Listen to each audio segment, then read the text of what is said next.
Hey guys, Wanda here, and welcome back to our fanfiction dramatic reading. Today we're going to be reading Luna's Turn by Nick's World. This looks to be a really entertaining story, so let's go. It was a calm evening on a Saturday. Most of Canterlot was peacefully enjoying the sunset while the rest did their own little hobbies, such as playing outside, meeting up with friends, or just napping. Saturday was usually a calm day for Canterlot. Despite the streets still having a few parties walking around, it was fairly noticeable that it's less noisy during that time.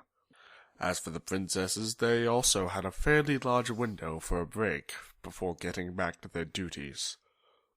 Celestia rested in her bedroom serenely, reading one of the many books she had in her chambers. Twilight was there too. She was sitting on a pillow next to her bed, also reading a book. Daring Dew and the False Jewel, to be exact. Next to Twilight was one of her own gods, otherwise known as an Afterflow god. Dawn's Sight, Twilight's personal god, was one of the first and best ponies to serve Twilight at the moment. He's also close friends with other princesses' personal gods who are, in fact, also in the same room. Night Shift, Luna's god, and Captain Solar, Celestia's god, were chatting a bit.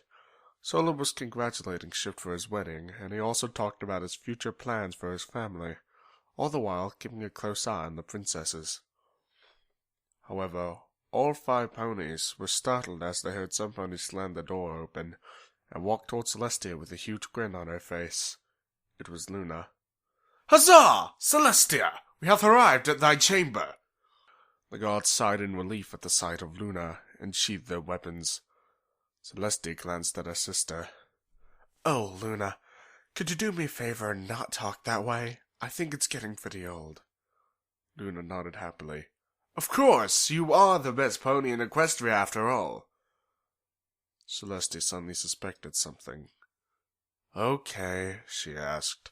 "What have you done wrong now, Luna?" Luna seemed shocked. "Me? Wrong? Ha! Why would your sister do anything wrong?" Celestia was still unamused.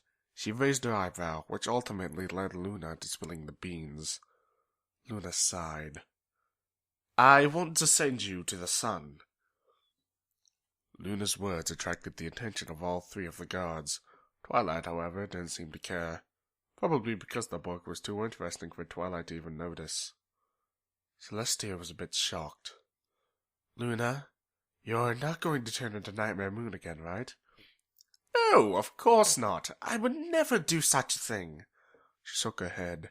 "I just find it a tad bit unfair that, I needed to stay up there for You don't have to explain, Luna," Celestia interrupted. "I understand." Luna was surprised. She thought she needed to do a whole lot of explanation to Celestia. Apparently not. "You do?" she asked, just to be sure. Celestia nodded. "I just wasn't sure, and I was kinda hoping for you not to banish me." Luna felt a little embarrassed, while the guards were just in plain shock. Twilight, however, seemed perfectly calm.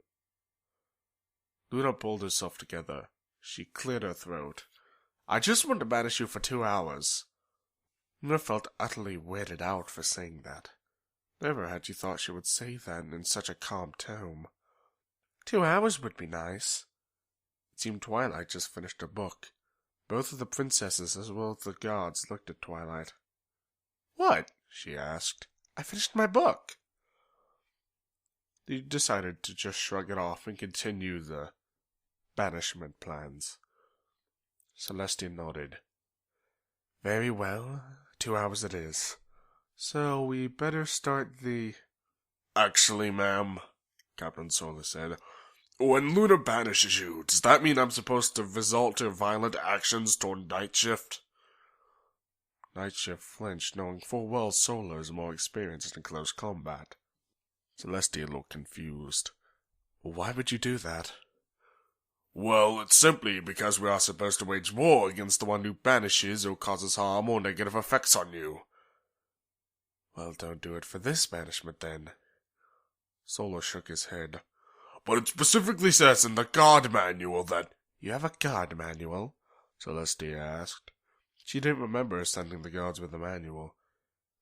It's probably Prince Blueblood who did it. She'll have to talk to him about that later. Before Solar could answer, Celestia said, "Never mind, it isn't important. Let's get this over with." "So I'll attack night shift and dawn sight, right?" Solar asked, still not 100% sure of what he needs to do when Luna banishes Celestia. "Why do you want to attack me?" Dawn asked, slightly confused and scared. "Well, you're clearly not doing anything." Celestia clapped her hooves. "Okay, we need to clear things up. When Luna banishes me, Solar will need to attack Night Shift and Dawnsight." "Why me?" Dawnsight was beginning to get agitated. "Let me finish," Celestia ordered. "Okay, so after Solar attacks Night Shift and Dawn, Luna will surely attack Solar, and then after that— Ooh, can I attack anybody? Twilight raised her hoof. Celestia was slightly confused once again. "Why do you want to attack some pony?" "Well, because if some pony attacks my personal guard, I think the logical thing to do is attack that pony who attacked the pony who was attacking the pony who attacked him, which is the pony I'll be attacking." Solar stepped towards Twilight. "No, Twilight, Dawn is surely going to be dead when you realize it." Dawn trembled a bit. "So what I think you should do is after I attack Dawn, you try to attack Shift, and then attack me." "Wait, now I'm confused." Night Shift scratched his head. "If Solar attacks Dawnsight first, why would you want to attack me? I'll have to give you a reason to attack me, and then you attack Solar." He was in deep thought. "Or maybe I attack Luna." "Why would you attack me? You're my personal guard," Luna asked. "I know, but if I attack you, it would surely give the impression that I'm a psychopath, which would give Twilight full reason to attack me, and then Solar." "Look," Celestia said, finishing a piece of cake she was eating the whole time. "I can't be trapped in the burning sun while all of you are messing up the 2-hour war." "You're right," Solar began to understand. "I'll go order the rest of the guard to attack themselves." "Wait, what? That doesn't make any—" Before Celestia could finish her sentence, Solar already took off to the hallway at maximum speed.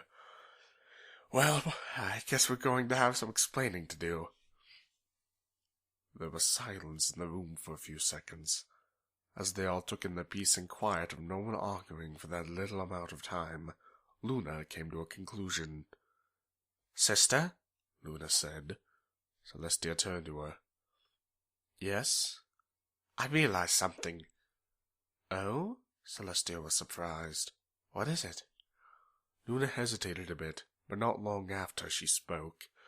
"I realized that the important thing isn't what people did to you in the past, but what people think of you in the present.